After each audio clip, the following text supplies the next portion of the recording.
निक एक नौजवान प्रोडिजी था जिसके पास ब्राइट फ्यूचर था, ड्रीम लाइफ थी और एक खूबसूरत गर्लफ्रेंड भी। लेकिन ये सारी खुशियां एक ही पल में छिन गईं। जिस पार्टी को वह अपना परिवार समझता था, वही मास्टर्स ऑफ वॉर उसे बाहर निकाल देती है। ये फैसला करता है आर्गस, जिसे निक हमेशा एक पिता समान मानता था। वजह यह कि निक ने गासो नामक उस धोखेबाज को माफ करने से इनकार कर दिया जिसने उनकी मेहनत की सारी कमाई किसी लड़की को प्रभावित करने के लिए उड़ा दी थी। आर्गस गुस्से में निक को सेल्फिश कहता है और साफ कह देता है कि वह एडवेंचरर बनने के लायक नहीं। उसी दिन निक की गर्लफ्रेंड भी उसका साथ छोड़ देती है। टूटे दिल और बिखरे सपनों के साथ निक बरसते पानी में एक फव्वारे पर बैठा भीग रहा था। एक ब्लू हेयर्ड लड़की हाथ में अम्ब्रेला लेकर उसके सामने आती है। वह कहती है, तुम्हें देखकर स्ट्रे डॉग याद आ गया। वह निक को एक कॉन्सर्ट टिकट पकड़ाती है और कहती है कि चीयरिंग करना उसका काम और पैशन है। अम्ब्रेला निक को देकर वह दौड़ पड़ती है और पीछे से आवाज लगाती है, कॉन्सर्ट में जरूर आना। निक पहले अनमना रहता है मगर आखिरकार वहां पहुंच जाता है। कॉन्सर्ट में निक की मुलाकात होती है उस लड़की एगेट से और वहीं से उसकी जिंदगी नई दिशा पकड़ लेती है। देखते ही देखते वह एगेट का हार्डकोर फैन बन जाता है, एक सच्चा आइडल ओटाकू। निक अपनी सारी सेविंग्स मर्चेंडाइज और कलेक्टिबल्स पर उड़ा देता है। पैसे कम पड़ने लगते हैं तो फिर से एडवेंचरर्स गिल्ड पहुंचता है ताकि नए रुकीज को ढूंढकर फ्रेश पार्टी बना सके। मगर हर बार जब वह किसी से बात करने की कोशिश करता, सामने वाला कन्नी काट लेता। थक हार कर वह एक सस्ती ड्रिंक लेकर टैवर्न के कोने में बैठ जाता और सोचता है कि शायद अब कभी जिंदगी में हंस नहीं पाएगा। उसी वक्त 3 अजनबी एडवेंचरर्स उसके टेबल पर आकर बैठ जाते हैं। कोई बात नहीं करता, बस चुपचाप ड्रिंक मंगाते हैं। निक गौर से देखता है, एक नोबल जैसी लगती मेज लड़की है, क्रिस्टल स्टाफ और क्लासी कपड़ों से साफ झलकता है कि वह किसी ऊंचे खानदान से है। दूसरा एक ड्रंकन क्लेरिक है जो चर्च से निकाला हुआ प्रतीत होता है और तीसरी है एक ड्रैगन गर्ल जिसके चेहरे पर इतनी गंभीर है कि उसमें जरा भी इमोशन नहीं दिखता। निक हल्की सी मुस्कान देने की कोशिश करता है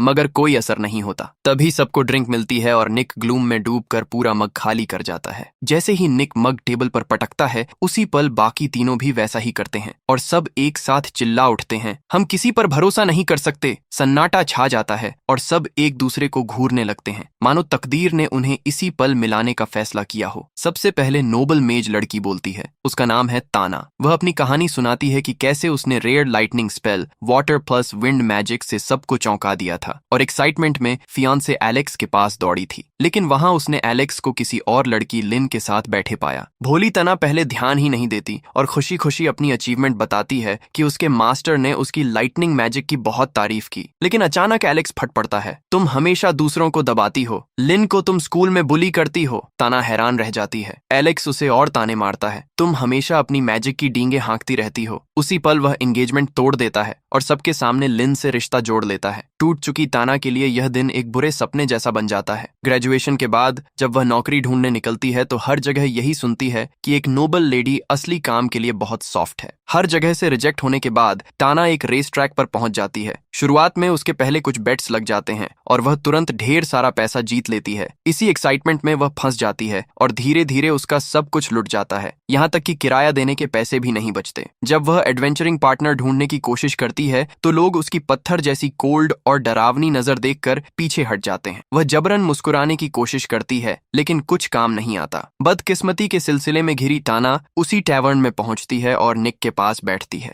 निक फिर क्लेरिक लड़के की तरफ मुड़ता है जिसका नाम है जेन और उसकी कहानी पूछता है। जेन बताता है कि वह पहले एक छोटे शहर में क्लेरिक था। वहां एक छोटी लड़की म्यूरल उसे हर्ब्स इकट्ठा करने में मदद करती थी और बदले में थोड़े पैसे लेती थी। सब सामान्य चल रहा था जब अचानक उस लड़की को जेन से प्यार हो गया। उसने उसका हाथ पकड़कर शादी के लिए पूछा। जेन ने नरमी से मना कर दिया, कहकर कि वह मैन ऑफ द क्लॉथ है और शादी नहीं कर सकता। यह सुनते ही लड़की फूट फूट कर रो पड़ी और भागते भागते उसे जर्क कहकर चली गई। कुछ दिन बाद जेन को हाई क्लेरिक बनने का मौका मिलने ही वाला था कि अचानक गार्ड्स आ धमके। उनके पीछे वही म्यूरल खड़ी थी, बेहद टूटी सी लग रही थी। जेन उसकी ओर भागना चाहता था मगर गार्ड्स ने उसे रोक लिया और जंजीरों में बांध दिया। लड़की ने उस पर गंभीर आरोप लगा दिए और जेन सफाई भी नहीं दे पाया। उसे तुरंत जेल में डाल दिया गया। अगले 3 महीने उसने बार्स के पीछे बिताए। जब रिहा हुआ तो उसे बैनिश कर दिया गया और सबने उसे परवर्ट कहकर पुकारा। समाज से ठुकराया जेन एक इन में पहुंचा जहां उसने एक महिला की पीठ दर्द दूर करने में मदद की। उस महिला ने उसे लैब्रिंथ सिटी जाने और एडवेंचरर बनने की सलाह दी। जेन बताता है कि यहीं से उसकी जिंदगी बदल गई और उसी राह पर चलते चलते वह आज यहाँ इसी टैवर्न में पहुंचा सोचा। दोनों की कहानियां सुनकर निक कहता है कि उसे यकीन नहीं हो रहा और पूछता है कि क्या वे भी खुद को झूठा मानते हैं, मगर जेन छाती ठोककर कहता है, मैं डीमन किंग को हराऊंगा। निक अब ड्रैगोनियन लड़की की तरफ देखता है जिसका नाम है करण। वह सिर्फ इतना चिल्लाती है कि उससे कोई बहुत कीमती चीज छीन ली गई, और सबसे बुरा ये कि वही इंसान जिसने उसे सबसे ज्यादा मायने रखता था वही चोर निकला।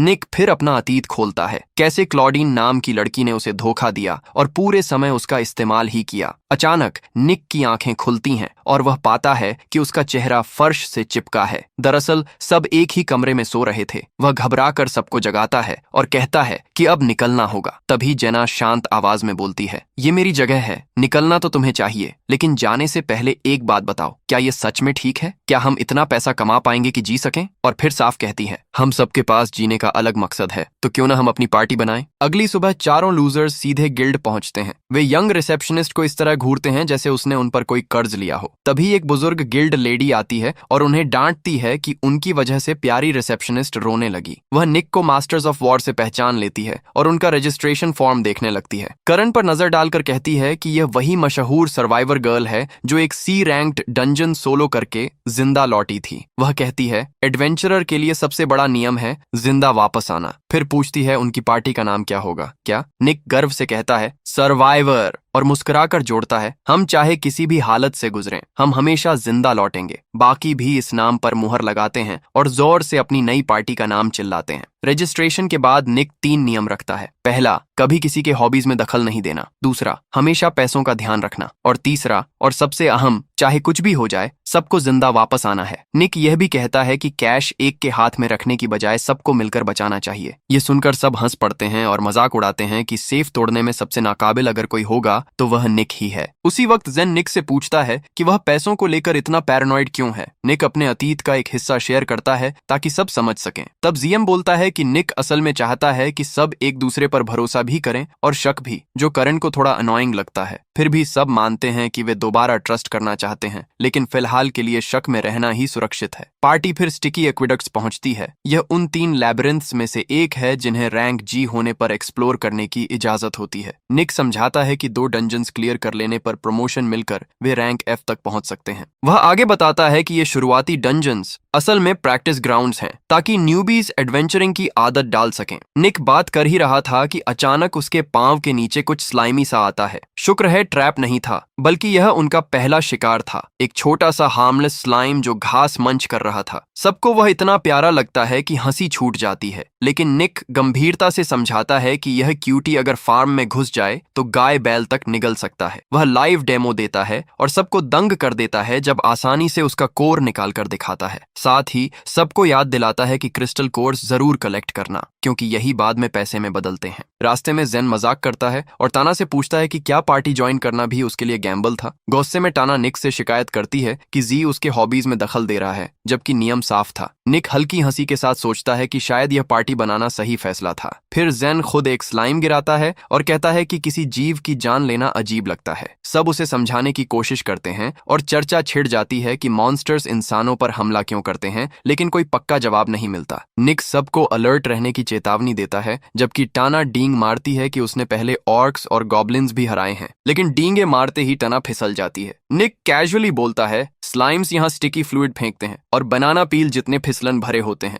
गुस्से में शर्मिंदा तना आइसिकल डांस स्पेल चलाती है, मगर चूक कर करण पर ही फेंक देती है। करण मुश्किल से तलवार से रोक पाती है। ताना तुरंत माफी मांगती है, लेकिन करण ठंडी आवाज में कहती है, अगली बार अगर किसी को स्ट्राइक लगी तो शायद वो मैं ही रहूंगी। ये घटना उनकी नई बनी बॉन्ड को चोट पहुंचाती है और दोनों लड़कियां एक दूसरे से दूरी बनाने लगती हैं। कुछ देर बाद वे डंजन की टॉप फ्लोर पर पहुंचते हैं। निक एक बार फिर चेतावनी देता है। तभी जेन एक विशाल स्लाइम देखता है और निक बताता है कि यह डंजन का बॉस है। सुनते ही तना अकेले चार्ज करती है और बुरी तरह गड़बड़ कर देती है। लड़ाई खत्म होने के बाद सबको नदी किनारे कपड़े धोने पड़ते हैं। निक समझाता है कि जायंट स्लाइम्स पावरफुल मैजिक से उग्र होकर स्लाइम हर तरफ उछाल देते हैं। वह जेन को रियर गार्ड की भूमिका देता है और कहता है कि दूसरों पर भरोसा करना सीखे। फिर वह अपनी आर्मर उतारकर सबको अपनी स्ट्रेंथ्स और वीकनेसेस बताता है, यहाँ तक कि स्वीकार करता है कि उसे मैजिक का कुछ नहीं पता। सब चौंकते हैं और पूछते हैं कि वह इतनी पर्सनल बातें क्यों बता रहा है। निक समझाता समझाता है कि एक दूसरे को समझना ही ट्रस्ट बनाने का पहला कदम है। वह एक छोटा पेप टॉक देकर उनका मनोबल बढ़ाता है। ये सुनकर जेन भी खुल जाता है और अपनी खूबियां और कमजोरियां बताता है। ताना करण के सामने झुककर माफी मांगती है और फिर अपनी स्ट्रेंथ्स बताती है। ये जेस्चर करण का दिल थोड़ा नरम कर देता है। जब ताना चुपचाप ठंडी बनकर बैठती है तो करण अचानक छींकती है और उससे एक छोटी एम्बर निकलकर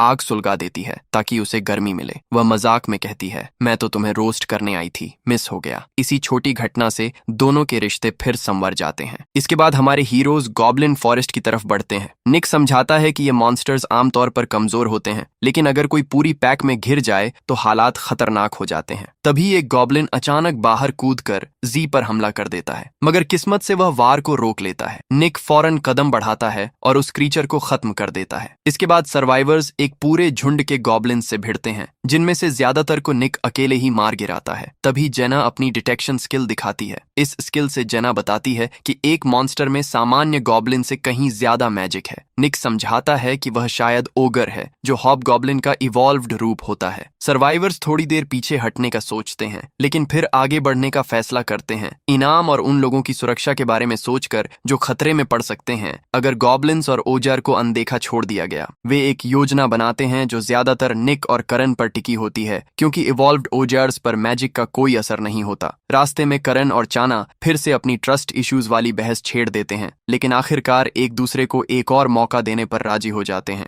अचानक करण को पास में मॉन्स्टर का आभास होता है और वह उसका पीछा करती है। बाकी भी पीछे पीछे दौड़ते हैं। जी एक मैजिक बफ डालता है ताकि सबकी ताकत बढ़ जाए और टियाना अपने स्पेल्स से आगे का रास्ता साफ करती है। जैसे ही बैटल गर्म होती है, बात करने वाला ओजार अपने मिनियंस को हमला करने का आदेश देता है। करण के पैर कांपने लगते हैं क्योंकि वह टियाना पर भरोसा करना चाहती है और टियाना भी वैसा ही महसूस करती है। आखिरकार दोनों एक दूसरे पर विश्वास रखते हैं और मेज अपना स्पेल डालती है, जो करण के आर पार होकर बिना नुकसान पहुंचाए सीधा आगे बढ़ जाता है और सारे गॉब्लिन्स को साफ कर देता है। करण तब आगे बढ़ती है और अपनी जलती हुई तलवार से फायर ड्रैगन स्ट्राइक छोड़ती है, जो उस विशाल ओगर को धराशायी कर देता है। लड़ाई के बाद मिक गॉब्लिन हॉर्न्स इकट्ठा करने लगता है ताकि उन्हें प्रूफ के तौर पर पेमेंट मिल सके और वह दूसरों से मदद मांगता है। करण जब एक हॉर्न अपने बैग में रखती है तो उसे एक पेंडेंट मिलता है जो कुछ यादें ताजा कर देता है और वह चुपचाप उदास हो जाती है। तभी निक को एक और ओगर मिल जाता है जो शायद मिड एवोल्यूशन की अवस्था में होता है। वह उससे लड़ने में थोड़ा जूझता है और हॉर्न निकालने के बाद उसका पकड़ छूट जाता है। हॉर्न उसके हाथ से फिसलकर सीधे करण के पेंडेंट पर गिरता है और उसे चटका देता है। तभी एक फ्लैशबैक दिखाई देता है जहां करण एक डरावने डंजन की फर्श पर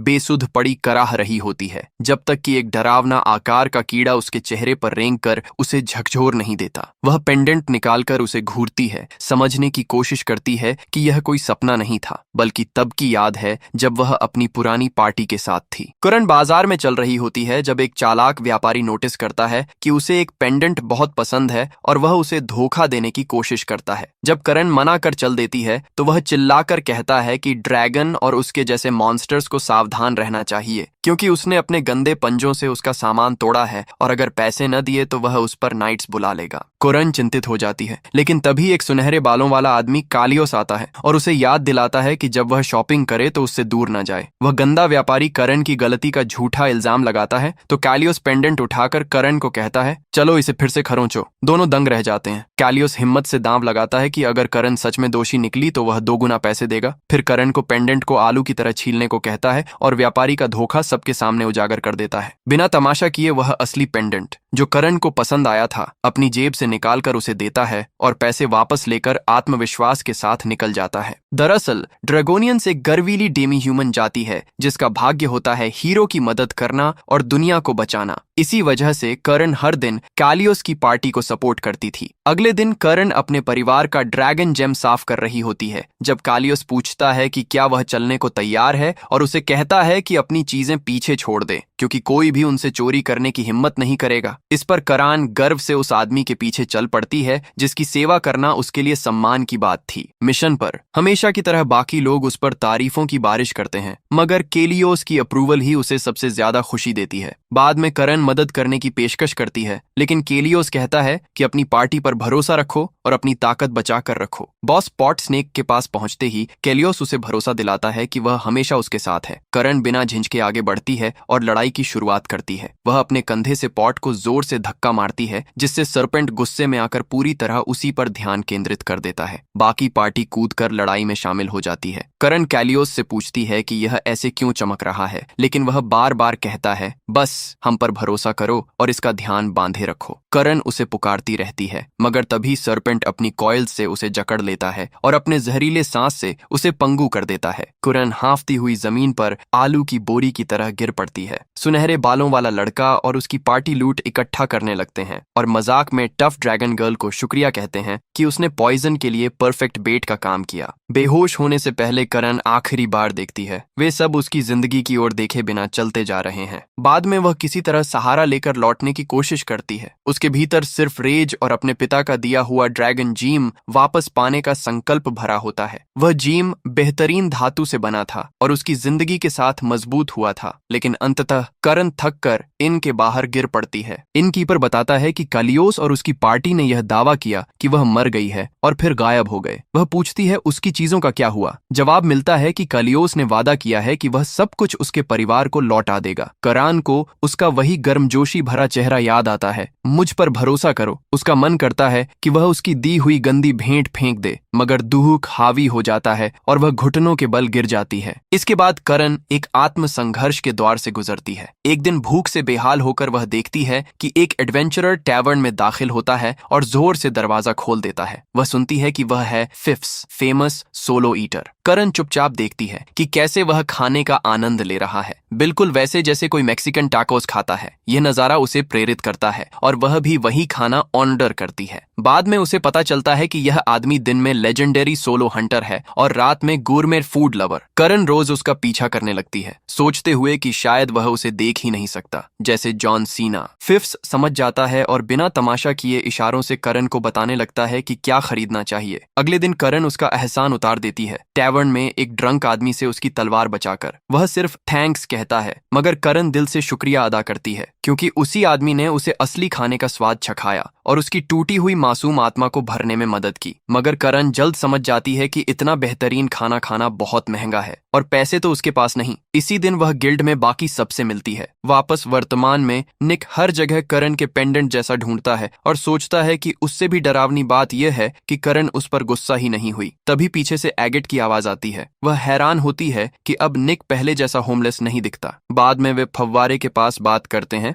जहां एगेट साफ कहती है कि पेंडेंट बदलकर माफी की उम्मीद करना सेल्फिश है, लेकिन फिर जोड़ती है ये ठीक है, क्योंकि उसकी अपनी सेल्फिशनेस ने ही उसे निक से मिलवाया। वह कहती है, क्यों ना तुम खुद करन का गिफ्ट बन जाओ। निक के दिमाग में इसका काफी गलत मतलब निकलता है। कुछ समय बाद निक उसे बाजार में देखता है। वह गर्मा गर्म स्क्विड बॉल्स खा रही होती है। करन उसे सुपर स्पाइसी डंपलिंग्स खिलाने की कोशिश करती है, जिन पर रिगलिंग वर्म्स पड़े होते हैं। निक का हाल ऑलमोस्ट आफ्टर लाइफ वाला हो जाता है, लेकिन उसे यह देखकर खुशी होती है कि करन मुस्कुरा रही है। बाद में वह करन से पूछता है कि पेंडेंट क्या सच में उसके लिए मायने रखता था। करन कहती है, इसकी चिंता मत करो, अब यह चला गया तो मुझे और हल्का लग रहा है। गिल्ड में उनकी छोटी सी गैदरिंग एक कैट गर्ल के आने से टूट जाती है। वह उन्हें पीछे बुलाती है, जहां एक बूढ़ी औरत उन्हें एक क्वेस्ट देती है, लैबिरिंथ ऑफ बॉन्ड्स की खोज और उसमें छिपे एक लेजेंडरी आर्टिफैक्ट को निकालना। वह बताती है कि मिशन है कजूना ब्लेड को ढूंढना और यहाँ तक कि असफल होने पर भी हर बार उन्हें पेमेंट मिलेगी। सब हैरान रह जाते हैं कि शुरुआती स्तर के काम के लिए वह हजारों की पेशकश कर रही है।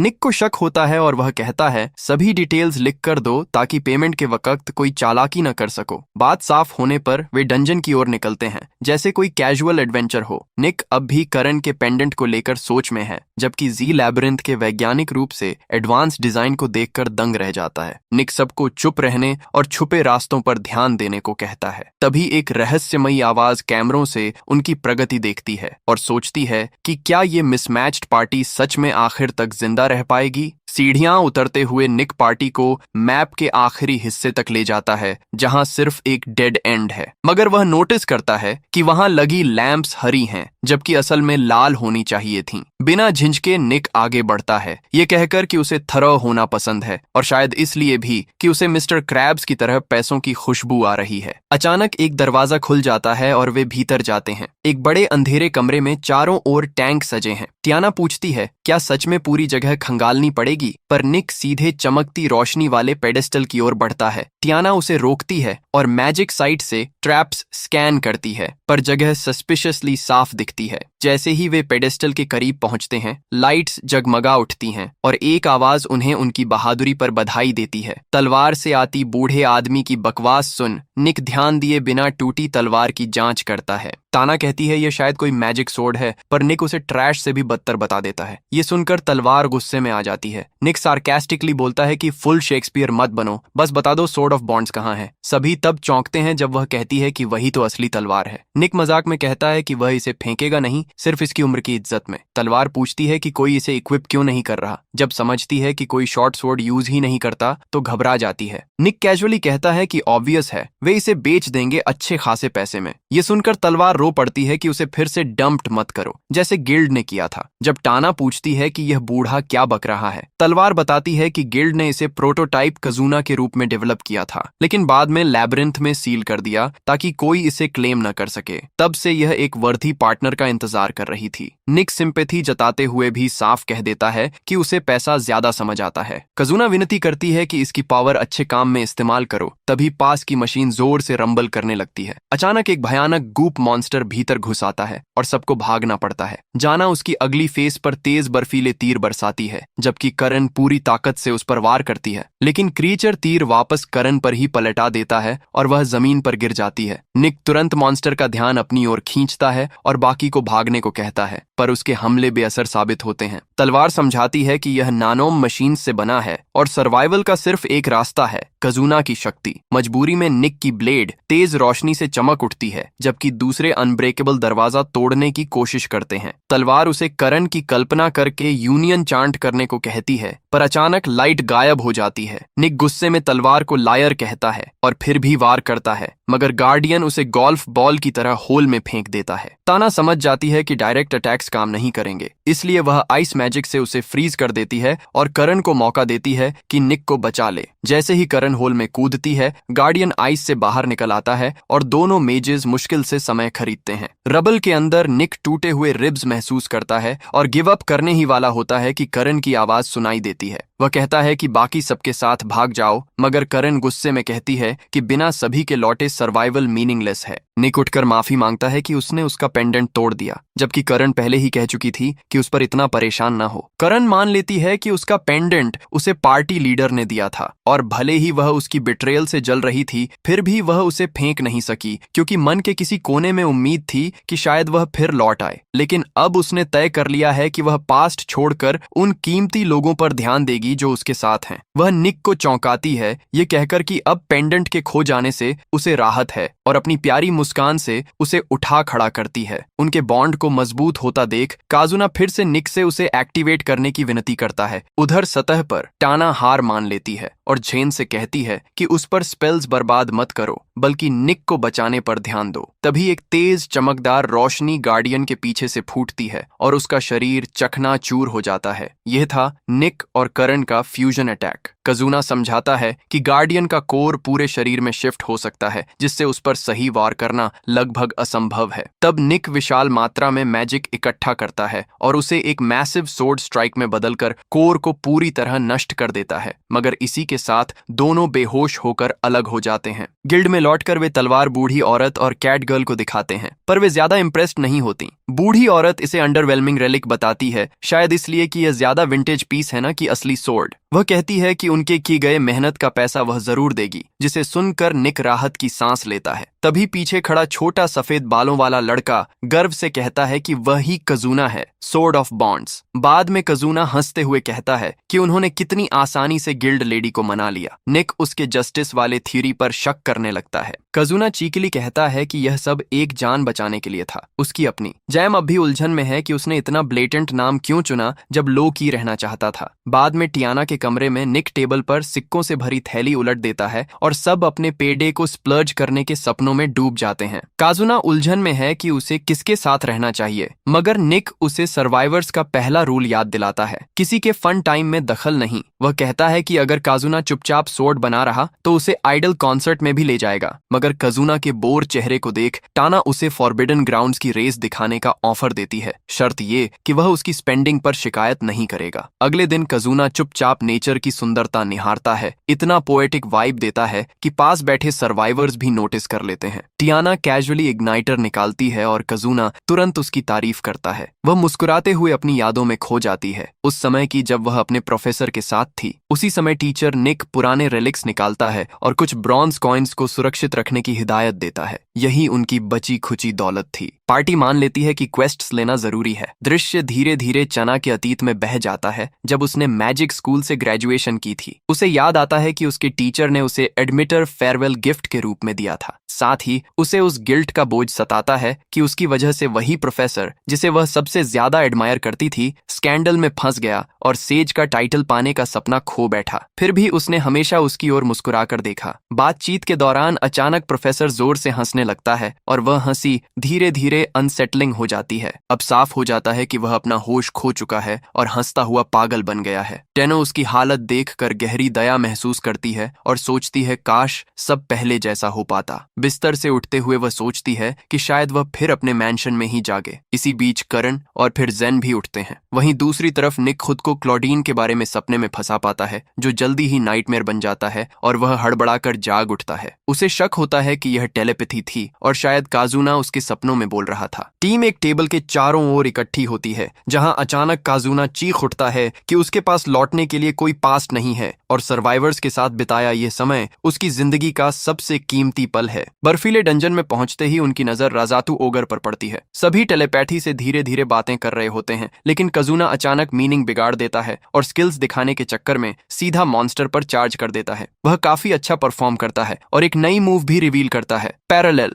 जिससे वह अपना डुप्लीकेट बना लेता है। ओगर के गिरने के बाद निक उसके पास आता है और कहता है कि वह अचानक बहुत ड्रेन्ड महसूस कर रहा है। कजुना मानता है कि उसने उनकी स्टैमिना और मैजिक का इस्तेमाल स्किल्स एक्टिवेट करने में किया। वह आगे बताता है कि वह 5 तक कॉपीज बना सकता है और ये सारी एबिलिटीज उसने एक सोर्ड्समैन से कॉपी की थी जिसने कभी उसे वील्ड किया था। ताना इसे सीधा चीटिंग कहती है, मगर निक बस यही कहता है कि अच्छा है कि कजुना उनकी साइड में है। कजुना फिर से यूनियन की बात करता है, लेकिन निक उसे ठुकरा देता है, कहकर कि कोई भी मूव जो बैटल खत्म होते ही सबको कोलैप्स कर दे, उसे बार बार इस्तेमाल करना रिस्क है। इस बीच करण हमेशा की तरह खाने के ख्वाबों में खोई रहती है। फूड कोर्ट पहुंचकर निक को पिछली रात का सपना फिर याद आता है। टेबल पर बैठते ही करण बेकार सी फूड एडवाइस देने लगती है। निक उसे चिढ़ाता है कि वही तो उनका बजट खा जाती है, जिस पर करण तुरंत सर्वाइवर्स फर्स्ट रूल उसके खिलाफ इस्तेमाल कर देती है और उसे चुप करा देती है। तभी निक की नजर अपनी पुरानी फ्लेम क्लॉडीन पर पड़ती है, जो किसी बेचारे नए लड़के को अपनी ड्रामा स्किल्स में फंसा रही होती है। वह आंसू बहाकर सिंपैथी कार्ड खेल रही थी कि उसकी माँ के पास अब ज्यादा वक्त नहीं है। तभी निक पास पहुंचता है और तंज कसते हुए उसकी पूरी स्टोरी एक्सपोज कर देता है। वह लड़का हैरानी से पूछता है कि क्या क्लॉडीन की सारी बातें झूठ थीं।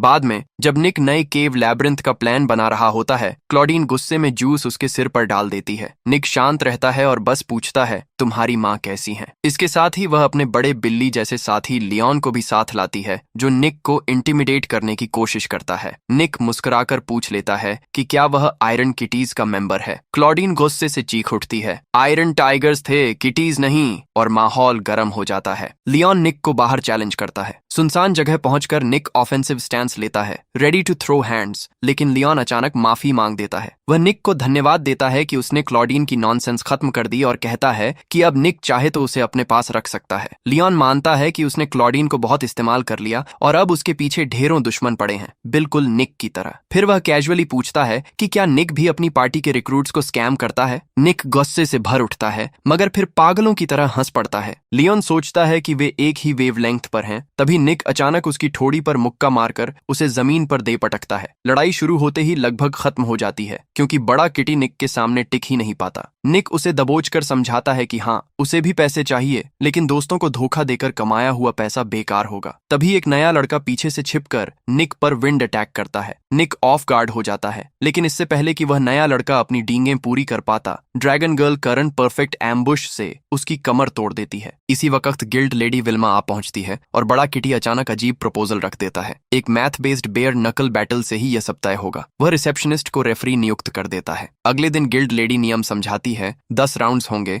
हर बार प्रॉब्लम्स और कठिन होंगी, और राउंड तब खत्म होगा जब कोई साइड कैलकुलेशन पूरी कर लेगी। जिसकी स्कोर ज्यादा होगी उसे मिलेगा एक फ्री हिट। ये सुनकर कि अब जिम्मेदारी करण पर आ गई है, सब लोग हैरान रह जाते हैं। ड्रॉ में जीतते ही वह बुरी तरह घबरा जाती है और सिर्फ मैथ्स का नाम सुनकर ही उसे दौरे आने लगते हैं। क्लॉडीन की तानेबाजी उसे खाई में कूद जाने जैसा महसूस कराती है। बाद में जब वह मॉक टेस्ट देती है तो जैम उसे बधाई देता है और कहता है कि अगर पढ़ाई करे तो इसमें अच्छा पोटेंशियल है। वह उसे टेस्ट शीट पकड़ाता है जिससे करण उदास हो जाती है, लेकिन फिर हिम्मत बढ़ाते हुए कहता है कि ट्रेनिंग के बाद वह आइंस्टाइन जैसी बन जाएगी। बाहर निकलते समय कजुना पेशकश करता है कि वह उनके लिए लड़ेगा, मगर जेन साफ कह देता है कि वह बहुत ताकतवर है और यह लड़ाई उन्हें खुद ही करनी होगी। फिर कई हफ्तों तक वे सावधानी से स्ट्रेटजी तैयार करते हैं, जबकि जेन अपनी लेडीज से इंटेल इकट्ठा करता रहता है। प्रतियोगिता से एक रात पहले निक सबको चेतावनी देता है कि क्लॉडीन की टीम जरूर कोई चाल चलेगी, क्योंकि उन्होंने पहले भी ऐसा किया है। जी जोड़ता है कि उसकी नाइट लेडीज ने बताया है कि टाइगर की पार्टी जितनी लगती है उससे कहीं ज्यादा चालाक है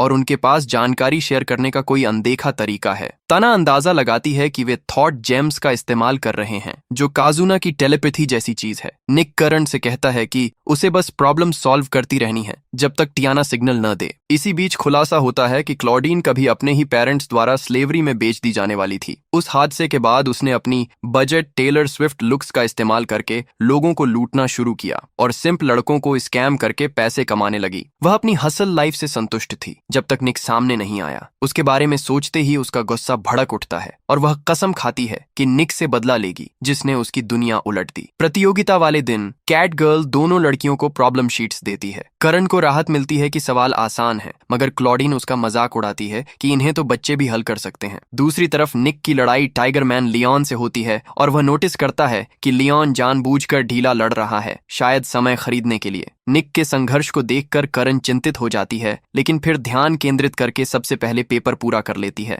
वह क्लॉडीन को देखकर मुस्कुराती है, मगर कैट गर्ल स्कोर बताती है कि क्लॉडीन ने उसे धूल चटा दी और लगभग परफेक्ट स्कोर बनाया। जैम को पहले से उम्मीद थी क्योंकि करण ने जल्दी जल्दी हल किया था। निक मजाक करता है कि कैटमैन के फ्लफी पॉज उसकी रॉक हार्ड एब्स को चोट नहीं पहुंचा सकते, लेकिन उसी समय लियोन एक डर्टी हिट उसके सोलर प्लेक्सस पर मार देता है। यह चोट निक को गिराने के लिए काफी नहीं होती, मगर उसे साफ पता चल जाता है कि वे मैथ्स राउंड का फायदा उठाकर पेनल्टी हिट्स से जीतना चाहते हैं। क्लॉडीन एक और राउंड जीत लेती है, जिससे करण और उदास हो जाती है कि निक उसके कारण पिट रहा है। वह चिल्लाकर कहती है कि यह सब उसकी गलती है क्योंकि उसका दिमाग टाइनी बर्ड ब्रेन है। निक हंसते हुए कहता है कि जब तुम बेयरली 20 स्कोर करती थीं, तब भी मैं दर्जनों हिट्स खाने को तैयार था। अब जब उसने उसकी प्रोग्रेस देख ली है तो उसे पूरा भरोसा है। वह उसे स्मार्टेस्ट गर्ल कहता है, जिससे करण इतनी खुश हो जाती है कि क्लॉडीन को गार्बेज में जाने को कह देती है। इसके बाद करण पूरी तरह फोकस होकर अगले राउंड में उतरती है और क्लॉडीन की यापनिंग से बेअसर रहती है। दूसरी ओर ताना चुपचाप क्लॉडीन को देखती रहती है, सही समय पर उसकी चीटिंग पकड़ने के इंतजार में। क्लॉडीन इक्वेशंस आसानी से हल करती जाती है, मगर असल में चीटिंग कर रही होती है।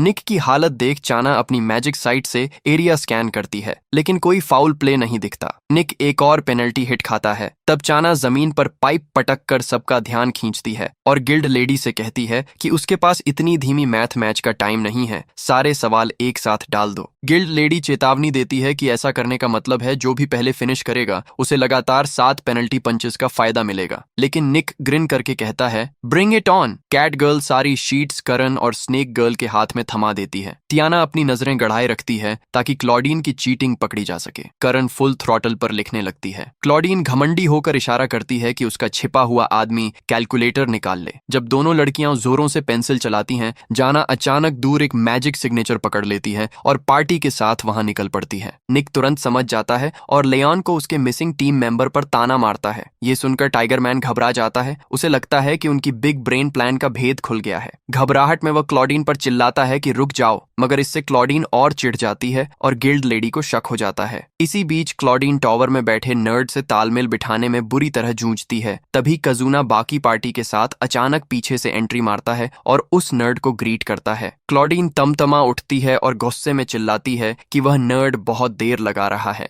इसी समय टना उस रोब्ड इडियट को पकड़ लाती है और उसकी थॉट जेम लहराते हुए सबको दिखा देती है। गिल्ड लेडी सुनहरे बालों वाली लड़की से पूछती है कि क्या उसके पास भी वही जीम है जिससे चाना का गुस्सा भड़क उठता है। गार्ड्स ओवरसाइज्ड पुसीकैट यानी लियोन को पकड़कर जेल ले जाते हैं, मगर क्लॉडीन रोना धोना शुरू कर देती है कि उसने जिंदगी भर संघर्ष किया है और किसी को उसे दोष देने का हक नहीं। करन उसकी बात नहीं मानती और चा कहती है कि हर किसी को बदलने का मौका मिलता है। उसी रात सब टैवर्न में करन के MVP मैथ स्किल्स का जश्न मनाते हैं। उधर टाइगर मैन लियन जेल में बैठे बैठे अपनी यादों में खो जाता है। उसे याद आता है सिल्वर टाइगर्स नाम का एडवेंचर पार्टी जिसका नेतृत्व करता था बिशॉट, उसका बड़ा भाई। बिशॉट बाकी टाइगरियंस से अलग था। उसकी इंटेलिजेंस तेज थी और उसकी चालाक दिमाग की वजह से उन्होंने मेकस्टाइल मूनहेल लैब्रिंथ जैसी बदनाम डंजन जीत ली थी और भीतर छिपा ट्रेजर हासिल कर लिया था। लेकिन बिशॉट की लापरवाही ने उसकी जान जल्दी ही ले ली और इससे लियोन के मन में इंसानों के लिए गहरा अविश्वास भर गया। तभी एक गार्ड अचानक उसकी सेल में घुसता है, तलवार निकालता है और लियोन पर तान कर पूछता है कि उनकी पार्टी का ट्रेजर कहाँ गया, क्योंकि ब्लैक मार्केट तक पर उसका कोई निशान नहीं है। जब गार्ड पूछता है कि क्या ट्रेजर अब भी उसके पास है, लियोन स्लाई स्मर्क देकर उल्टा सवाल फेंकता है कि उसे यह कैसे पता चला। असल में एक आइटम ऐसा था जिसे लियोन ने कभी बेचने की हिम्मत नहीं की, क्योंकि वह बेहद खतरनाक था। आखिरकार मजबूर होकर वह उसे समन करता है, सोर्ड ऑफ एवोल्यूशन। यह वेपन अजीब तरह से कजूना जैसा ही दिखता है। दूसरी ओर हमारे सर्वाइवर्स हाल ही में कमाए ढेर सारे पैसे का मजा ले रहे हैं। क्वीन ऑफ गैम्बलर्स चाना कसिनो की टेबल पर पूरी शान से बैठी है और खेल में डूबी होने के बावजूद सबकी हरकतों पर नजर रख रही है। उसी समय मिक काजुना के साथ जुड़ जाता है, जो तो बस आइसक्रीम लेने आया था, मगर लाइन में उसके टर्न से पहले ही बिक जाने पर बुरी तरह खींच जाता है। निक कैजुअली पूछता है कि क्या काजुना भी गैम्बलिंग करना चाहता है,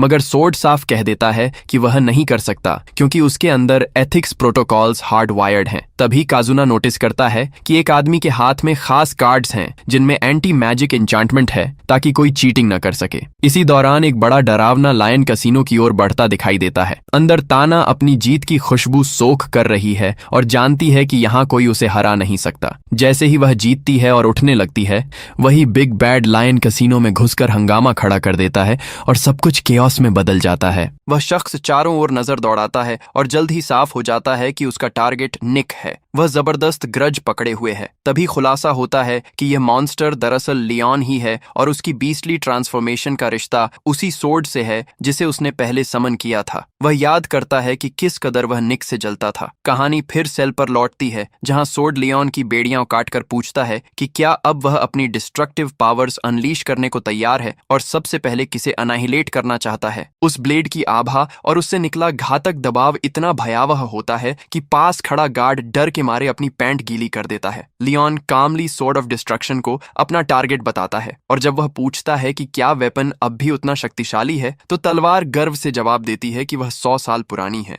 और तब से टेक और भी खराब हो चुका है। बिना झिझक लियोन तलवार उठाता है, दहाड़ मारकर चिल्लाता है एवोल्यूशन, और तुरंत एक डरावने बीस्ट में बदल जाता है। जैसे ही लायन कसिनो को तहस नहस करने लगता है, तिएना अगेट से पूछती है कि यह ओवरसाइज्ड पुसीकैट अंदर आने कैसे दिया। उसे याद आता है कि उसने एंट्री पर अपना वेपन जमा कर दिया था। तभी यह विशाल बिल्ली उसके सामने आ खड़ी होती है और निक का ठिकाना पूछती है। कैना हंसते हुए पूछती है कि वह आखिर है कौन, मगर जैसे ही पहचानती है कि यह लियोन है, उसका चेहरा जम जाता है। उसके इतने बड़े और ताकतवर हो जाने पर वह चौंक जाती है, पर निक की लोकेशन बताने से साफ इनकार कर देती है। लियोन गुस्से से घुर्राता है और धमकी देता है कि उसे यहीं खत्म कर देगा। वह चेतावनी देता है कि उसकी इवॉल्व्ड स्मेल अब झूठ तक सूंघ सकती है, मगर लेडी चालाकी से उसे बातों में उलझाकर उसकी गार्ड कार्ड गिरा देती है और अचानक अपनी लाइटनिंग फ्लैश से उसे झुलसा देती है। वह भागने लगती है मगर बीस्ट तुरंत रिकवर होकर उसके सामने पूरी कैसीनो टेबल फेंक देता है और रास्ता रोक देता है। जाना की आंखें फैल जाती हैं। ये देख हैरान रह जाती है कि बीस्ट इतनी जल्दी कैसे हील हो गया। वह झटपट सोचकर अजित के मैनेजर से कहती है कि उसकी हिफाजत करे क्योंकि वही उसकी किस्मत की चाबी है। चाना पलटकर लियोन से कहती है कि असली ताकत अपने दोस्तों पर भरोसा करने और दूसरों की परवाह करने में है। लियोन अपनी इवॉल्व्ड सेंसेस से उसकी बातों में झूठ खोजता है मगर कुछ नहीं पाता। उसे यह विचार खटकता है और वह इसे पैथेटिक कहकर ठुकरा देता है। सोचता है क्या यही होप की गंध है। तभी टियाना तंज कसती है कि उसे बंधक बनाकर निक को बाहर नहीं खींचा जा सकता। लियोन छलांग लगाता है क्रशिंग अटैक के साथ मगर तभी निक सामने आ खड़ा होता है। ऐलान करता है कि ताना उसकी निगरानी में कभी नहीं मरेगी। इसी पल सोर्ड ऑफ एवोल्यूशन बोल उठती है और चेतावनी देती है कि इसका कोई और रूप पास में मौजूद है। जल्द ही पहचान लेती है कि वह उसकी पुरानी दुश्मन सोर्ड ऑफ बॉन्ड्स है। पुरानी दुश्मनी निपटाने के जोश में डार्क सोर्ड अपनी पूरी शक्ति लियोन पर अनलीश करती है और उसे और भी भयावह रूप में बदल देती है। सोर्ड ऑफ बॉन्ड्स तुरंत खतरा भांप जाती है और समझती है कि यह डार्क वेपन अब सिर्फ लियोन के शरीर ही नहीं बल्कि उसके दिमाग को भी निगल रहा है। जैसे ही क्लैश शुरू होता है टियाना निक से यूनियन यूज करने को कहती है और वह तुरंत उसके साथ फ्यूज हो जाता है। इस फ्यूजन से एक राजसी लॉन्ग हेयर्ड लड़की जैसी फिगर जन्म लेती है। उनका यूनियन फॉर्म आइस एज नामक फ्रीजिंग मूव चलाता है और अगला वार करता है मगर लियोन उसे भी सह जाता है। इसी बीच उसकी रेज में दरार पड़ती है और वह सोचने लगता है कि वह यह सब क्यों कर रहा है। असल में तो बस निक से उलझना चाहता था लेकिन अब निर्दोष लोग घायल हो रहे हैं। सोर्ड उसे दोबारा पागलपन में धकेलने की कोशिश करती है मगर लियोन विरोध करता है। सोर्ड ऑफ एवोल्यूशन ठंडी आवाज में कहती है कि अब लौटने के लिए देर हो चुकी है। लियोन अपनी यादों के बोझ में टूटता है, मदद के लिए चिल्लाता है। तभी एक पवित्र रोशनी प्रकट होती है। निक और ताना का union form anti magic cards फेंककर तलवार का नियंत्रण तोड़ देता है। उनकी मदद से लियोन बच जाता है और खुद को फिर सेल में पाता है। निक उससे मिलने आता है। लियोन हंसते हुए मजाक करता है कि क्या वह उसे जू के टाइगर की तरह देखने आया है। निक आश्वस्त करता है कि कैसीनो में कोई मरा नहीं, हालांकि जगह बर्बाद हो गई है। यह सुनकर लियोन राहत की सांस लेता है। छोटी सी मगर जरूरी बातचीत के बाद निक लौट जाता है। अगले दिन निक दौड़ने निकलता है तो उसके दिमाग में अगेट की आवाज गूंजती है जो उसे मोटिवेट कर रही होती है। वह सोचता है कि उसके सिंप लेवल काफी बढ़ चुके हैं मगर जब वह मर्चेंडाइज खरीदने की बात करती है तो उसे उसकी ग्रीड से निराशा होती है।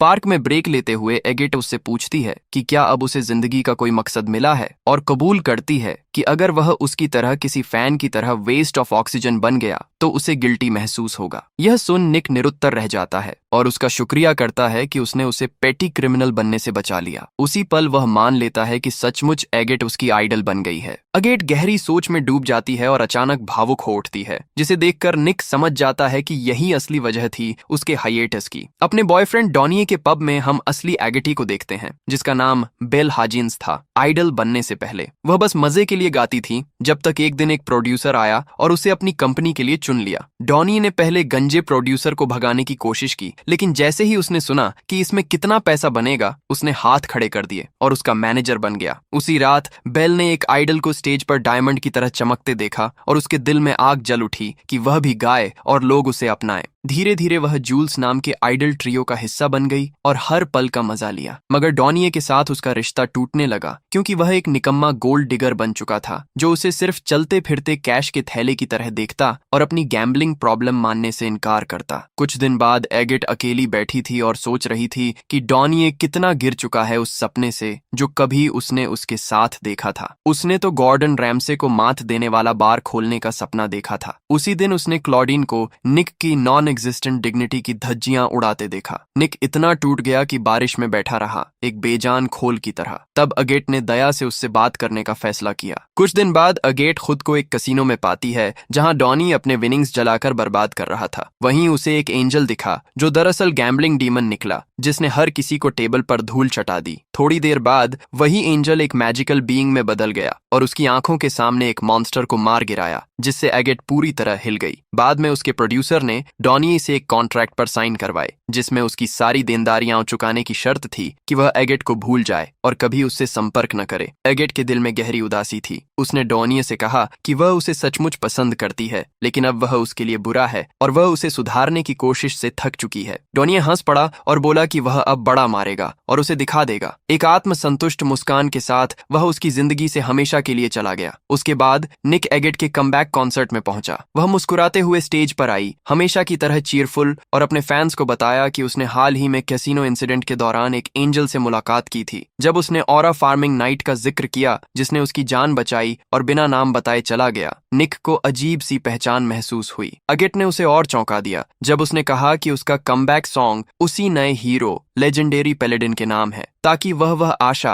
अपने फैंस के साथ बांट सके जो उसने सबसे नीचे गिरने पर पाई थी। कॉन्सर्ट के बाद एगेट ने पार्क में निक के साथ टेलीपैथी ट्रिक दोहराई और उसे लगातार जोकर कहती रही कि वह कितना डिल्यूजनल है। आखिर निक ने उसे रोकते हुए कहा कि खेल छोड़ो और जो सच में तुम्हें परेशान कर रहा है वो बता दो। वह थोड़ी झिझकी, लेकिन फिर सब कुछ उगल दिया और दोनों ने सरप्राइजिंगली होलसम दिल से दिल की बात की। अगले दिन कजूना जीएम के पास एक मैगजीन लाती है जिसमें एक अजीब फैंटम का जिक्र है, स्टेपिंग मैन, जो रातों में बच्चों का अपहरण करता है। कजूना बेहद एक्साइटेड हो जाती है और बताती है कि वह हवा में कूद सकता है और अब तक कोई उसे पकड़ नहीं पाया। करण कहता है कि अगर वह सच में ईविल है तो हमें उसे रोकना चाहिए, मगर निक बीच में कूदकर कहता है कि यह सब फेक लगता है। कजूना जिद्दी बच्चे की तरह बहस शुरू कर देती है कि यह आदमी बिल्कुल रियल है। उसी समय हरे बालों वाली एक महिला ओलिविया टेलर अचानक प्रकट होती है। खुश होकर सुनती है स्टेपिंग मैन का नाम और गर्व से बताती है कि उसने ही यह मैगजीन आर्टिकल लिखा है। ओलिविया कहती है कि जब भी लेब्रिंथ सिटी में कुछ सस्पिशियस होता है तो उसे अपनी जिम्मेदारी मानती है यह पता लगाने की कि इसके पीछे कौन है। उसी रात जैम नशे में धुत होकर एक तंग गली में लड़खड़ाता हुआ जाता है और एक छोटी लड़की का पीछा करता है। उसकी आंखों के सामने अचानक वह बच्ची झपट ली जाती है और गायब हो जाती है। निक के साथ चलते हुए काजुना अचानक रुकती है और उसे बताती है कि जाम खतरे में है। दोनों तुरंत अपने दोस्त की तलाश में दौड़ पड़ते हैं और ठीक समय पर पहुंचते हैं जब जाम लगभग अदृश्य स्टेपिंग मैन को लड़की का अपहरण करते हुए रोकता है। साबित हो जाता है कि स्टेपिंग मैन सचमुच रियल है। कजुना तुरंत उससे लड़ाई में उलझ जाती है, मगर कल्प्रिट सीन से भाग निकलता है। मुश्किल से निकलने के बाद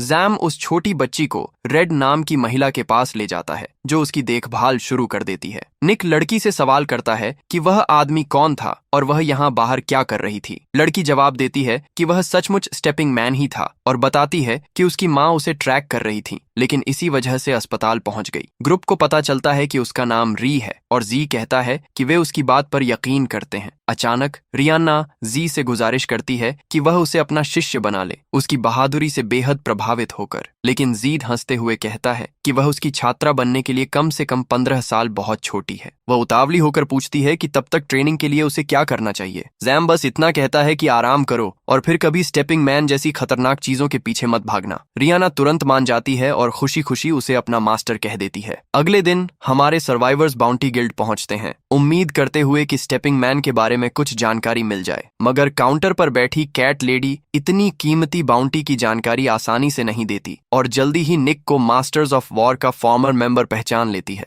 वह उन्हें एक साधारण बाउंटी देती है, हेल हार्डी नाम के आदमी को पकड़ने का मिशन, जिसके बदले उन्हें कुछ लाख डाइनर्स इनाम का वादा किया जाता है। जैसे ही रिसेप्शनिस्ट उनकी पार्टी का नाम पुकारती है, कमरे में बैठे बाकी बाउंटी हंटर्स ध्यान देने लगते हैं और तुरंत उन्हें पहचान जाते हैं। उनमें से एक उनका मजाक उड़ाते हुए कहता है कि उन्हें बाउंटी हंटिंग के असली नियमों का कुछ पता नहीं। गैम्बलिंग क्वीन चाना इसे बर्दाश्त नहीं करती और उसी वक्त उस आदमी से शर्त लगा देती है, उसे चुनौती देते हुए। मिशन मिलने के बाद सर्वाइवर्स स्लम्स की ओर बढ़ते हैं, जिसे गार्बेज कलेक्शन कहा जाता है, उम्मीद में कि अपना टारगेट वहां ढूंढ लेंगे। वे गेट कीपर से जानकारी निकालने की कोशिश करते हैं, लेकिन वह किसी ग्रेग नाम के आदमी और उसके कुत्ते के 10 नर पिल्लों की बकवास में उलझा देता है। जब वे हार मानकर जाने ही वाले होते हैं, तभी वह अचानक उन्हें चेतावनी देता है कि कभी एनजीए नाम के शख्स से टकराना मत। रास्ते में कुछ गुंडे उन्हें लूटने की कोशिश करते हैं, मगर पार्टी उन्हें आसानी से हरा देती है। निक गैंग के लीडर से निकलवाता है कि उनका टारगेट शायद बेडरूम्स में मिलेगा। पार्टी स्लम्स में आगे बढ़ती है और लोगों की दयनीय हालत अपनी आंखों से देखती है। काजुना उस जगह को पहचान लेती है और जल्द ही वे अपना टारगेट ढूंढ निकालते हैं। हेल भागने की कोशिश करता है, लेकिन वे उसे तुरंत रस्सियों से बांध देते हैं। तभी एक गंजा आदमी सामने आता है, खुद को एनजीए बताते हुए, और दावा करता है कि हेल उसका मरीज है। वह गुस्से में पूछता है कि वे उसके मरीज को क्यों ले जा रहे हैं। निक शांति से स्थिति समझाता है और थोड़ी बहस के बाद एनजीए उन्हें जाने देता है, यह कहकर कि ऐसा पापी कभी माफ नहीं हो सकता। पता चलता है कि एनजीए भी एक पूर्व प्रीस्ट था और इतने योग्य है कि बेहद संक्रामक बीमारियों का इलाज कर सकता है, लेकिन किसी अज्ञात कारण से वह अब स्लम्स में ही अटका हुआ है। काजुना उससे स्टेपिंग मैन के बारे में पूछने की कोशिश करती है, मगर कोई उपयोगी जानकारी नहीं मिलती। सर्वाइवर्स बाउंटी लेकर गिल्ड लौटते हैं और टियाना मौका पाकर शेख ही बघाड़ती है कि उसने कितनी आसानी से शर्त जीती। वह अपनी जीत की रकम लेकर सीधे काउंटर पर जाती है और पूरे गिल्ड को फ्री ड्रिंक्स पिलाती है, जिससे सबका दिल जीत लेती है। अगले दिन सर्वाइवर्स फिर रिसेप्शनिस्ट के पास जाते हैं, स्टेपिंग मैन के बारे में जानकारी मांगते हुए। वह कहती है कि उसे ज्यादा कुछ पता नहीं, लेकिन एक संदिग्ध शख्स का जिक्र करती है जो बच्चों से बात करते देखा गया है, और इशारा करती है ओलिविया की ओर, जो आरएनए के साथ बैठी होती है। सर्वाइवर्स ओलिविया पर शक करने लगते हैं और उसे और गहराई से जांचने का फैसला करते हैं, सोचते हुए कि कहीं वही कल्प्रिट तो नहीं।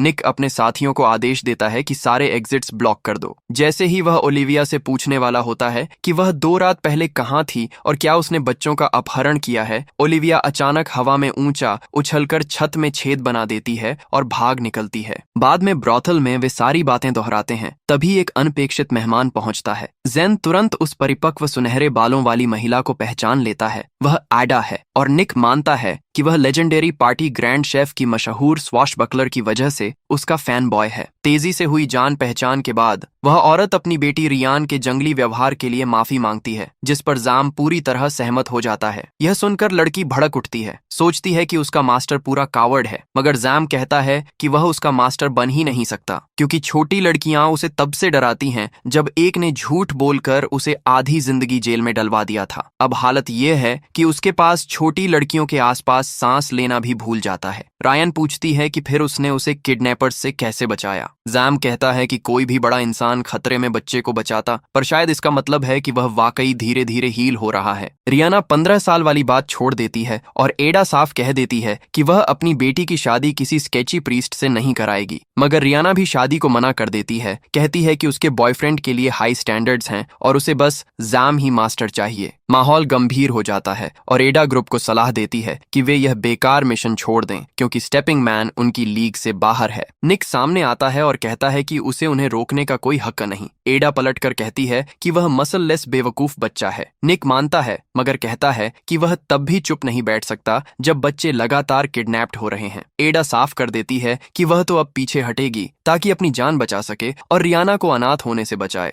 निक तब पूछता है कि क्या वह उनकी पार्टी को ट्रेन करेगी। पार्टी लीडर को बिना हिचकिचाहट झुकते देख एडा मान जाती है। वह उनकी ट्रेनिंग शुरू करती है एक सूप से जो उनकी मैजिक पोटेंशियल जगाता है। समझाती है कि मैजिक को सही तरह से इस्तेमाल करना ही स्टेपिंग मैन से टकराने का उनका एकमात्र रास्ता है। वह निक को वही एनहांसमेंट मैजिक सिखाती है जिसे स्टेपिंग मैन इस्तेमाल करता है, लाइट बॉडी, और उसे कहती है कि टाइट रोप पर 10 बार कूदे। सबको हैरान करते हुए निक आसानी से छलांग लगाता है, मगर 9वीं पर उसका घुटना जमीन से टकरा जाता है। उस रात स्टेपिंग मैन एक और लड़की पर हाथ डालता है, लेकिन कजूना और करन उसे बचा लेते हैं। जाम हैरान होता है कि वह हर बार बिल्कुल उसी समय हमला करता है। निक पूछता है कि क्या वह ओलिविया है और उस आदमी का चेहरा एक पल के लिए ग्लिच करता है, फिर वह छत पर भाग जाता है। कजूना कहती है कि कोई आम इंसान इतने स्पेल्स का इस्तेमाल नहीं कर सकता, जरूर उसके पास कोई मैजिक आइटम है। निक एक पुराने दोस्त के पास जाता है और उसे खाना खिलाकर जानकारी खरीदता है। लियोन बताता है कि इल्यूजन किंग्स ज्यूवल नाम का आर्टिफैक्ट है जो यूजर की मौजूदगी छुपा देता है, और इसका स्पेल तभी टूटता है जब आप उसका नाम लेकर पुकारें, मगर तभी काम करेगा जब आप 100% यकीन रखते हो। अगले दिन निक ट्रेनिंग के दौरान प्रैक्टिकली बैकफ्लिप्स करने लगता है। उसे अपना बचपन याद आता है जब उसके इंस्ट्रक्टर ने उसे मैजिक छूने से पहले फिजिकल स्किल बिल्ड करवाई थी। वह कहता था कि उसका बॉडी बिल्ड उसकी वीकनेस नहीं बनना चाहिए। वर्तमान में निक स्पाइडरमैन जैसे मूव्स करता है और पीक ऑरा तक पहुंच जाता है, लेकिन लाइट बॉडी पर उसका पूरा कंट्रोल नहीं है। तभी जी खुशखबरी लाता है कि उसे स्टेपिंग मैन पर पक्का लीड मिला है। पार्टी स्लम्स की की ओर बढ़ती है जहां बस एक नई लाश मिली है, एक बच्चे की। वे बॉडी को जांचने बढ़ते हैं। तभी कजूना टेलीपैथी से सबको वार्न करती है कि उन पर नजर रखी जा रही है। अचानक एक रोब्ड फिगर निक पर हमला करता है। वह लाइट बॉडी से उसके भारी पंचेस बचा लेता है। ये देखकर ओलिविया को शक हो जाता है कि वही स्टेपिंग मैन है। वह रेल्स को टिश्यू पेपर की तरह तोड़ देती है और काजुना की सिग्नेचर टेक्निक का जवाब अपने शैडो क्लोन्स से देती है। मिक मौका देखकर चिल्लाता है कि ओलिविया सच कबूल ले। तब वह आराम से अपनी हुड हटाती है और मान लेती है।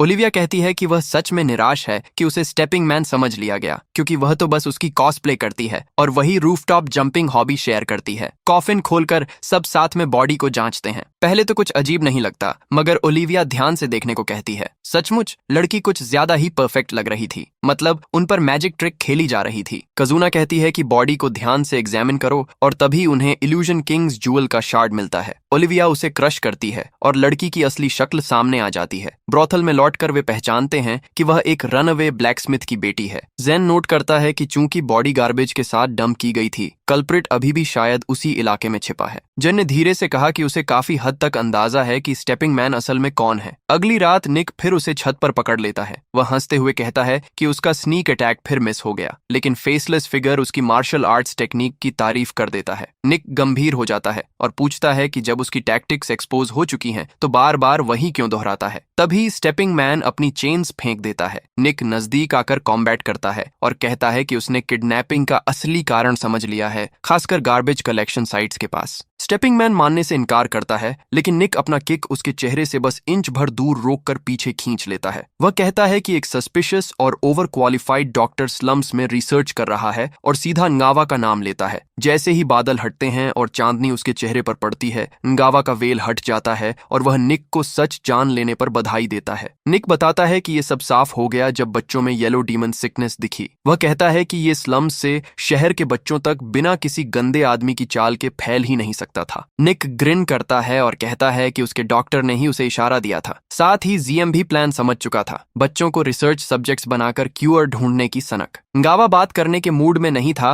तो निक सीधा हमला करता है। डॉक्टर उसकी हर चाल पढ़ लेता है, लेकिन निक एक इतना जोरदार किक मारता है कि दोनों रूफ तोड़कर स्टोर हाउस के अंदर क्रैश हो जाते हैं। निक स्मग होकर कहता है कि शुक्रिया, हमेशा वही रास्ता लेने के लिए। बाकी टीम भी आ जाती है और घेर लेती है। जय गुस्से से पूछता है कि उसने इतना गिरा हुआ काम क्यों किया। गावा कहता है ये सब उसकी बेटी के लिए था, लेकिन जैम पहले से जानता है कि येलो डीमन सिकनेस एक वेनीरियल डिजीज है और लड़की ने एक्सीडेंटली सैंपल से इन्फेक्शन ले लिया था जब वह पिता जैसा डॉक्टर बनने की कोशिश कर रही थी। अफवाहें फैल गईं और बूढ़ा डॉक्टर टूट कर चिल्लाता है कि क्यों उसकी बेटी को मरना पड़ा। वह रोता है और कहता है कि क्यूअर ढूंढने के लिए जितने भी बच्चों की बलि देनी पड़े वह देगा। जाम टूट जाता है क्योंकि वही डॉक्टर कभी उसका सीनियर था। वह पूछता है कि वो अपने आप से कैसे जीता है। गावा कहता है कि जाम नईव है, हर इंसान का डार्क साइड होता है और पिता की ड्यूटी दूसरों की सोच से ऊपर है। जी चीख उठता है और पूछता है क्या उसे वो लड़की याद भी है जिसकी जान उसने ली। फिर बताता है कि कैसे उसके माता पिता का चेहरा बिखर गया था और पूरी कॉलोनी रो रही थी। वह कहता है कि सारे बच्चे भी किसी के लिए उतने ही प्यारे हैं जितनी उसकी बेटी थी। गावा थका हुआ माफी मांगता है और बताता है कि वह एक प्रीस्ट से मिला और उसकी छाया में जीता रहा। फिर भी जीड कहता है कि वह हमेशा एक डॉक्टर रहा है जिसने जानें बचाईं। उसकी टॉक्सिक पॉजिटिविटी सुनकर गावा खांसते हुए हंस पड़ता है और कहता है कि उसे रोककर भी कुछ हल नहीं निकलेगा। जैन दृढ़ होकर कहता है कि जो भी होगा वह हर स्टेप पर लड़ता जाएगा। तभी कजूना अचानक डेंजर महसूस करता है। उसी पल एक एनर्जी बीम सीधा डॉक्टर के सीने को चीर देती है और व्हाइट मास्क नाइट प्रकट होता है। नाइट कहता है कि अब डॉक्टर की इटर्नल नैप का समय आ गया है। पहले वह उसे रेस्क्यू करने आया था, लेकिन ऑर्डर्स बदल गए। वह घमंड से बोलता है कि उसने उनका कीमती इल्यूजन किंग स्टोन चकनाचूर कर दिया है जिसकी कीमत अरबों थी। गावा बस इतना जवाब देता है कि उसका अंत उसी वक्त तय हो गया था जब उसने पकड़े जाने का रास्ता चुना। जी उसे पकड़ने बढ़ता है, लेकिन मास्क नाइट टेलीपैथी से उसे दूर फेंक देता है और मजाक उड़ाकर कहता है कि दुश्मनों पर दया मत करो, अपनी जान बचाओ। करिन और टियाना दौड़ते हैं, लेकिन नाइट उनकी आंखों से भी तेज चलता है और उन्हें ऐसे उड़ाता है जैसे सीधे नार्निया में लात मार दी हो।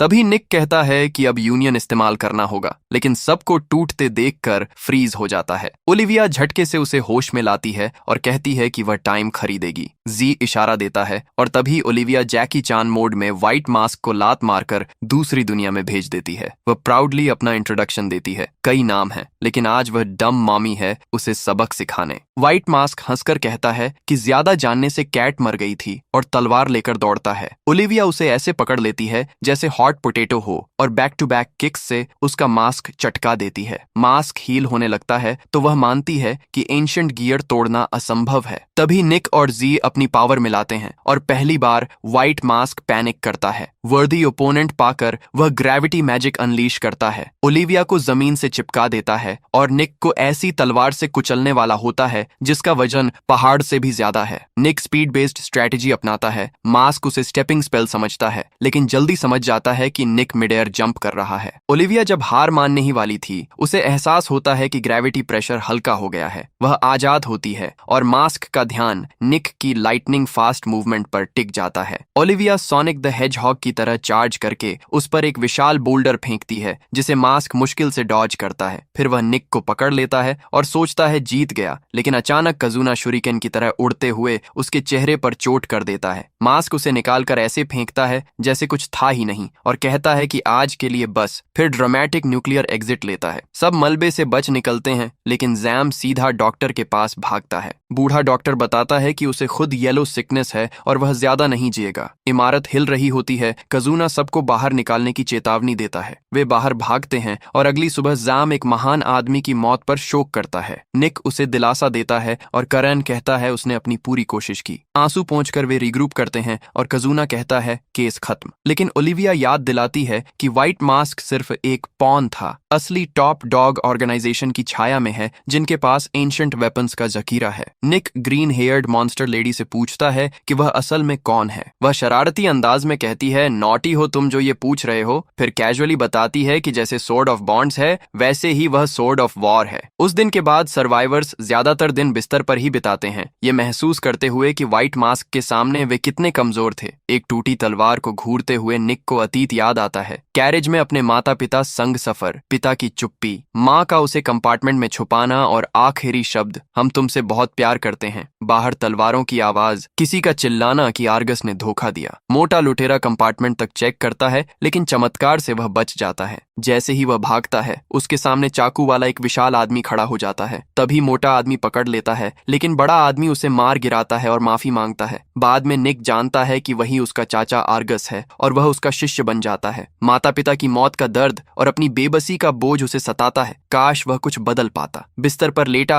अंधेरे ख्यालों में डूब कर सो जाता है। जागता है तो बारिश की आवाज और पास गुनगुनाती अगाटे दिखती है। उसका अम्ब्रेला फिसलकर उसके सिर पर आ गिरता है और रात भर दोनों खामोशी में बातें करते हैं। उधर जेन डॉक्टर नावा की क्लिनिक संभाल लेता है और स्लम्स के गरीबों की सेवा में असली खुशी पाता है। जाम समझ जाता है कि डॉक्टर से नफरत करना असंभव है और आखिरकार अपने सेल्फिश डिजायर को स्वीकार कर लेता है जब वह किसी पेशेंट के चेहरे पर मुस्कान देखता है। तियाना के घर वापस वह रातों को नींद खोकर अपनी जिंदगी पर विचार करती रहती है। जितने भी बेट्स वह जीतती है और जितना भी वेल्थ उसके पास है, सब खाली लगता है जब तक उसे वह स्वादिष्ट सूप नहीं मिलता जो उसे अपने डियर फ्रेंड की याद दिलाता है, जिसे यह जरूर पसंद आता। अगले दिन करन सभी का हाल पूछती है और कजूना देखता है कि जाम खाली समय में क्या कर रहा है। जाम के काम में हस्तक्षेप न करने का जो रूल उन्होंने बनाया था, अब जॉब खत्म होने और उनके बीच दूरी बढ़ जाने के बाद और ठंडा लगने लगता है। उसी रात कजूना जाम के क्लिनिक जाता है। जैम कहता है कि उसे छोड़ दे, लेकिन बॉय कहता है कि उसे किसी की जिंदगी में इंटरफियर करने की जरूरत नहीं, बस स्केची एरिया में उनकी सेफ्टी देखना काफी है। अगले सुबह करन भी वहां आती है। कजूना आइस तोड़ने की कोशिश करता है, लेकिन जब करन पता लगती है कि उन्होंने उसके बिना ब्रेकफास्ट किया तो वह तुरंत गुस्से में एक्सप्लोड कर देती है। वह स्ट्रीट्स में चलते हुए अनॉयड रहती है कि अभी भी कैलियोस उसके दिमाग से नहीं गया। तभी वह एक लिटिल गर्ल को स्कैम होते देखती है और स्लीजी मर्चेंट को कान पकड़कर सिखाती है। उसके तुरंत बाद निक और बाकी लोग उससे मिलते हैं और फेस्टिवल में आने का इनविटेशन देते हैं। करान मान जाती है। तियाना कहती है कि वहां अच्छा फूड है। अपने फ्रेंड्स के साथ होना उसे पिछले टीम के फ्रस्ट्रेशन से छुटकारा दिलाता है और वह वादा करती है कि एक प्राउड ड्रैगोनियन की तरह ह्यूमैनिटी के साथ खड़े होकर दुनिया बचाएगी। तभी ओलिविया वाइल्ड न्यूज लेकर आती है। डीमन लॉर्ड वापस आ रहा है और व्हाइट मास्क इन्वॉल्व्ड है, लेकिन तुरंत स्वीकार करती है कि यह सब उसके इमेजिनेशन में है और उसका असली स्किल सिर्फ फेक न्यूज बनाना है। सभी को एक साथ देखकर करण भावुक हो जाती है और आखिरकार मानती है कि उसने अपने लॉस्ट ड्रैगन किंग स्टोन के बारे में अकेले ही सोचा था, चाहे वह मजे कर रही हो। टियाना कहती है कि अब वह इसे पूरी पार्टी के साथ ढूंढ सकती है और कहती है कि रूल अप्लाई नहीं होगा यदि वह पर्सनल क्वेस्ट को पार्टी के लिए जॉब बना दे। निक बीच में बोलता है कि सर्वाइवर्स किसी जॉब से डरते नहीं। करण खुश हो जाती है और जैसे ही सभी ऑकवर्ड ग्रुप फोटो के लिए हाथ उठाते हैं, फायरवर्क्स आकाश में एक्सप्लोड होते हैं। वे डैजलिंग डिस्प्ले एक साथ देखते हैं, रिन्यूड ट्रस्ट के साथ एक टीम के रूप में।